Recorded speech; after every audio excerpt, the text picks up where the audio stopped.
انگریز یہاں انٹر ہوا. کب انٹر ہوا؟ جب ہم زوال کا شکار تھے. آپ حیران ہوں گے، جب صرف 2 لاکھ کے ساتھ، کبھی 2 لاکھ سے زیادہ گورا اس ملک میں نہیں رہا، اور 20 کروڑ انسانوں پر حکومت کی. کس لیے کی؟ کہ وہ آپس میں لڑ کے مر رہے تھے، آپس میں لڑ کے فنا ہو رہے تھے، اور اجتماعی سوچ ختم ہو گئی تھی، اجتماعیت ختم ہو گئی تھی. تو 1757 میں سراج الدولہ کو شکست ہوئی، اور وہ اس کا حقدار تھا کہ اسے شکست ہوتی. سازش میں چھوٹا سا بہانہ ہے، سازش ہوئی، میر جعفر مل گیا، لیکن میر جعفر کا ملنا شکست کا سبب نہیں ہے، سبب نااہلی ہے.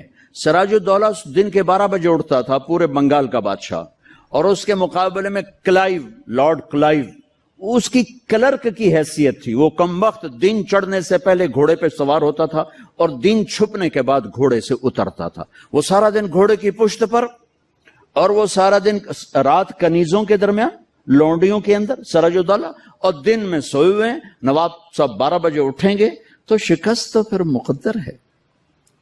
میدان ان کے ہاتھ میں ہوتا ہے جو میدان میں کھڑے ہوتے ہیں.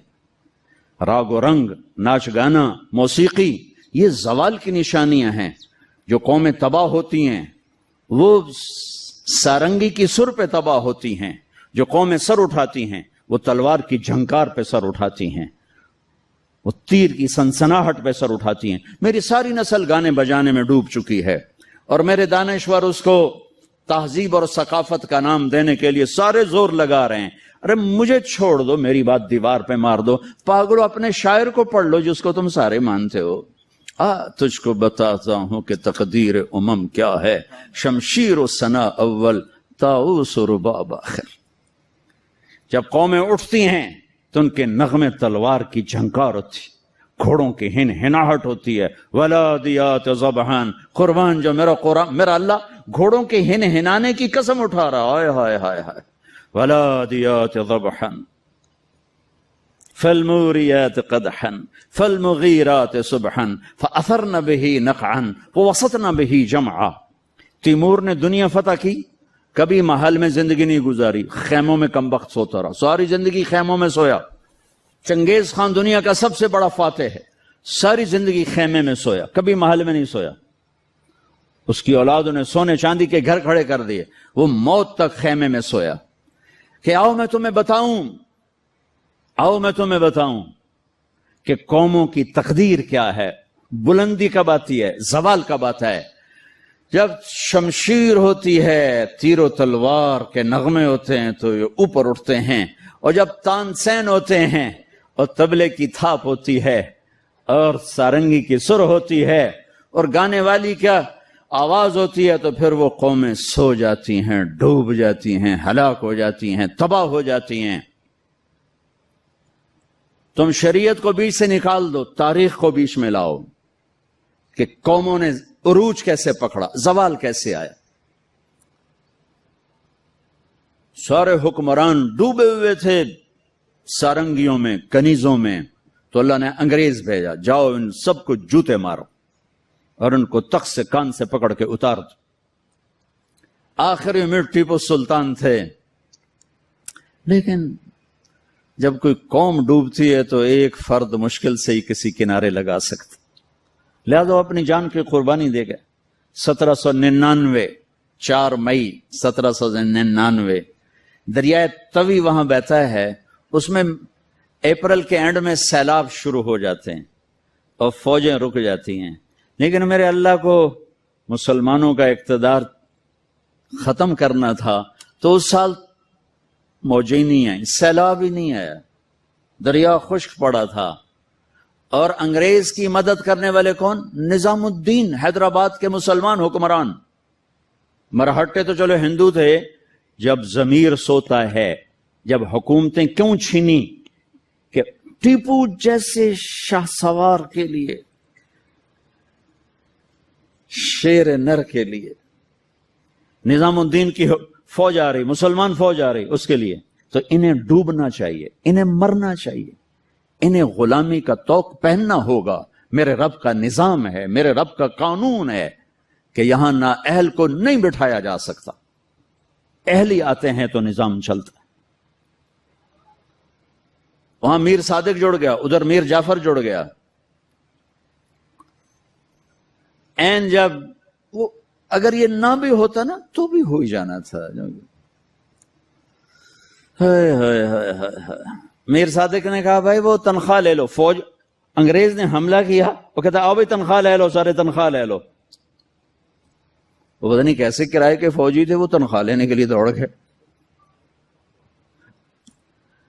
ٹیپو کھانا کھا رہے تھے، نوالا ہاتھ میں تھا کہ شور پڑا کہ جی قلعے کی دیوار ٹوٹ گئی، فوجیں داخل ہو گئیں، کھایا نے بھی چھوڑ دیا۔ شیر کی ایک دن کی زندگی گیدڑ کی 100 سال کی زندگی سے بہتر ہے۔ انہیں پتا تھا اب کوئی راستہ نہیں ہے، اپنی جان کا نذرانہ دیا تو جنرل ہیرس نے کہا آج ہندوستان ہمارا ہے۔ پھر دلی بھی آ گیا۔ شاہ عالم ثانی کے زمانے میں دہلی میں انگریز داخل ہو گئے، اور پھر بہادر شاہ ظفر جو 1857 کی جنگ آزادی، وہ ایک ایسے جیسے یہ ہمارا جلوس نہیں ہوتا، جلوس، ان جلوسوں نے کبھی کچھ کیا؟ جلوسوں سے خوش نہیں ہوتا، سوائے کہ 2-4 گڈیاں ساڑو، 2-4 سائن بورڈ بن دیو تو جاندے گراہ گراندے بوجھے لٹ لو۔ تو وہ ایک جلوس تھا، نہ کوئی نظم تھا، نہ کوئی ترتیب تھی۔ اور ظلم کا جواب ظلم نہیں ہوتا ہے۔ جب انہوں نے دلی پہ قبضہ کیا تو انگریز عورتیں تھیں وہاں، 70 انگریز عورتیں تھیں اور 30-40 بچے تھے، انہوں نے سب کو ذبح کر دیا۔ ان کے ساتھ اللہ ہوگا جو عورتوں کو ذبح کر دیں، جو بچوں کو ذبح کر دیں۔ میرا دین ظلم کی اجازت نہیں دیتا۔ حضرت علی اور یہودی آپس میں جنگ ہو رہی، خیبر قمواس کا قلعہ، ابھی بھی اس کی دیواریں کھڑی ہیں۔ میں پچھلے سال گیا تھا وہاں، اس کو دیکھا تھا جا کر، جہاں سے حضرت علی چڑھے، دروازہ توڑا سر، تو اس پر وار کرنے لگے، اس نے منہ پہ تھوک دیا، تلوار پیچھے کر لی، کہ چلو دوبارہ۔ کہنے لگا ہیں دوبارہ کیوں؟ مجھے قتل کیوں نہیں کیا؟ تو میرے اوپر چھا گیا تھا، کہ پہلے تو میں اللہ کے لیے قتل کر رہا تھا، جب تو نے میرے منہ پہ تھوکا تو مجھے غصہ آ گیا، مجھے ڈر لگا کہ تمہارا قتل میرے غصے کی وجہ سے کہیں نہ ہو، اللہ نہ ناراض ہو جائے، میں تمہیں اللہ کے لیے قتل کر رہا ہوں۔ انہوں نے کہا میاں مجھے کلمہ پڑھا دے، مجھے نہیں لڑنا۔ اور جب اسلامی لشکر جاتے تھے تو حکم ہوتا تھا کسی بچے کو نہیں قتل کرنا، کسی عورت کو نہیں قتل کرنا، کسی گرجے کے راہب پادری کو نہیں قتل کرنا، بوڑھوں کو نہیں قتل کرنا، درختوں کو آگ نہیں لگانی، درختوں کو نہیں کاٹنا۔ اس نے ناکام ہونا ہی تھا، لیکن اس میں مرزا الہی بخش، نجف خان، نواب شجاع الدولہ، یہ 3 آدمی اس میں ذریعہ بنے۔ لیکن وہ نہ بھی ذریعہ بنتے تو بھی وہ معاملہ 4 دن بعد پھر ہو جاتا، 4 دن پہلے 4 دن بعد ہوتا، لیکن ان کے ماتھے پر رسوائی کا داغ لگنا تھا، اور ان کی قبروں نے موت تک نحوست دیکھنی تھی، اور ان کی ہڈیوں نے نحوست دیکھنی تھی۔ تو مرزا الہی بخش، نواب شجاع الدولہ اور نجف خان، یہ انگریزوں سے مل کر انہوں نے راستہ بنایا، اور یوں 1857 پر آ کر مکمل زوال ہو گیا۔ اور پنجاب میں رنجیت سنگھ آ گیا، ایک گجرا والے کا تھا، ڈاکو سے بادشاہ بن گیا، لیکن کم وقت اتنا کامیاب حکمران نکلا کہ انگریز آنکھ نہیں اٹھا سکے جب تک رنجیت سنگھ زندہ رہا۔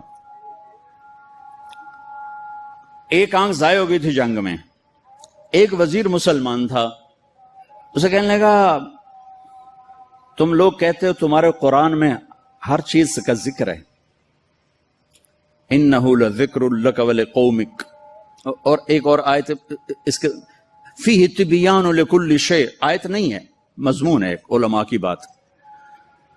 انہوں نے کہا جی، وہ کہنے لگا میرا نام کہاں ہے، میرا نام قرآن میں کہاں ہے؟ وہ کہنے لگا تھوڑا نام کیوں نہیں ہو سکتا قرآن؟ اس کہ پھر تھوڑے علماء کیوں آندن قرآن ہر شے؟ وہ چپ ہو گیا۔ شام کو اپنی محفل میں اس نے بات کی، تو وزیر کا مراسی بیٹھا تھا، انہوں نے کہا حضور تسی مینوں لے جاؤ میں جواب دے ساں دا۔ اس جگہ اتنے علماء بول نہیں سکے، تو کتوں جواب دینا، تو میں لے تے جا، تو ویکھی میں کیویں جواب دینا۔ اگلے دن وہ آ گیا، کہنے لگا حضور وہ کل بات بیچ میں رہ گئی تھی، یہ بات تو ساڈا مراسی تو جواب دے گا، عالم دی لوڑ ہی کوئی نہیں۔ اس اچھا اوئے میرا نام ہے قرآن کہ جی ایک واری دساں 10 واری دساں؟ وہ کہ ایک واری دس دے مینوں سہ۔ اچھا وہ ایک آنکھ نہیں تھی، کانا تھا، کانا۔ تو اس نے کہا ساڈا قرآن 100 واریاں دا کان من الکافرین، کان من الکافرین، ایک کافر ہونا ہے تے کانا ہونا ہے تے تو ہی ہوتا ہے، اور کیڑا ہے؟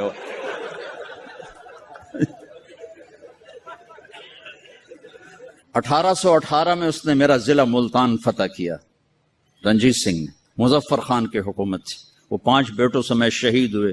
وہ خود بڑے عالی حکمران تھے، لیکن نہ عوام میں جان تھی نہ فوج میں جان تھی، صلاحیتیں ختم ہو چکی تھی، شہید ہو کے 5 بچوں سمیت شہید ہو کے۔ پھر اس کمبخت نے وہاں میرے علاقے میں 3 بازار حسن قائم کیے، ایک ملتان میں بنایا طوائفوں کا اڈا، ایک کیروڑ پکا میں بنایا، اور ایک میرے تلمبے شہر میں آیا، اور وہاں اس نے کوئی 1 مہینہ قیام کیا، چونکہ بہت خوبصورت جگہ تھی، دریائے راوی اس کو ہٹ کرتا ہوا گزرتا تھا، اور کھجوروں کے باغ تھے بڑے زبردست۔ ایک بازار حسن اس نے وہاں بنایا۔ پچھلے کوئی 8 سال سے میں نے وہاں جانا شروع کیا، ملنا شروع کیا۔ وہ بازار حسن اب ختم ہو چکا ہے، چند بچیاں رہ گئی ہیں جو مجھے پیغام دیتی ہیں ساڑی شادی کرا دیو، اسی توبہ کرنی ہے، ختم ہو گئی۔ کوئی فتوے نہیں دیے، ان کو محبت، ان کو بیٹیاں کہا، ان کے سر پہ ہاتھ رکھے۔ ابھی بھی 2 کو میں نے بھیجا ہوا ہے عمرے کے لیے اپنے اسے بازار حسن سے، انہوں نے مجھے وہاں سے فون کر کے رو رو کے ان کا برا حال، وہ مجھے دعائیں دے رہی کہ ایسا تو کدی رب دا نا ہی نہ سنیا، تو سانو رب دا گھر بھی کھا چھڑیا۔ تب چند ایک وہ بیچاری روتی ہیں کہ ساڈے کول اور پیشہ کوئی نہیں تھا، عزت دیون واسطے تیار کوئی نہیں۔ میں تو جب سے طوائفوں سے ملا ہوں مجھے طوائفیں مظلوم نظر آئی ہیں، اور انہیں نچانے والے ظالم نظر آئے ہیں، ان کے جسموں سے کھیلنے والے درندے ہیں، انہیں گھنگرو پہنا کے نچانے والے بھیڑی اور درندہ نما انسان ہیں۔ وہ تو مظلومیت کی ایک عجیب داستان ہے۔ کون عورت ہے جو روزانہ کسی کے لیے تیار ہو؟ کس عورت کی فطرت ہے کہ وہ ہزاروں ہوسناک نظروں کے سامنے ناچے اور گھنگرو باندھے؟ وہ سٹیج پر ان کا گھنگرو چھنکتا ہے اور تنہائی میں ان کی آنکھیں چھلکتی۔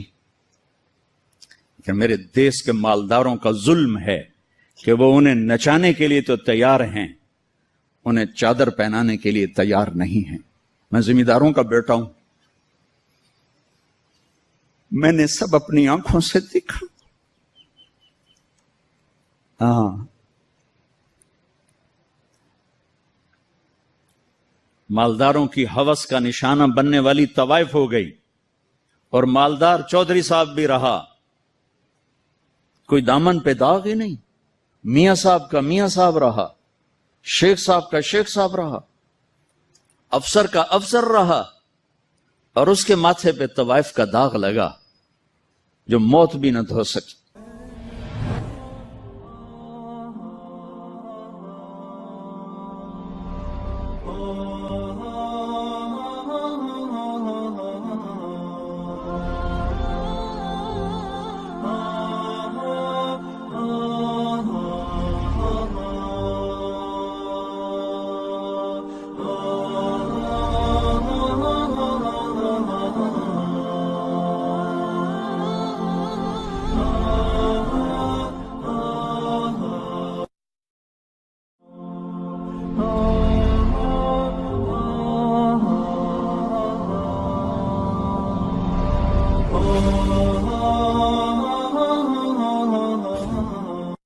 تو انگریز یہاں انٹر ہوا۔ کب انٹر ہوا؟ جب ہم زوال کا شکار تھے۔ آپ حیران ہوں گے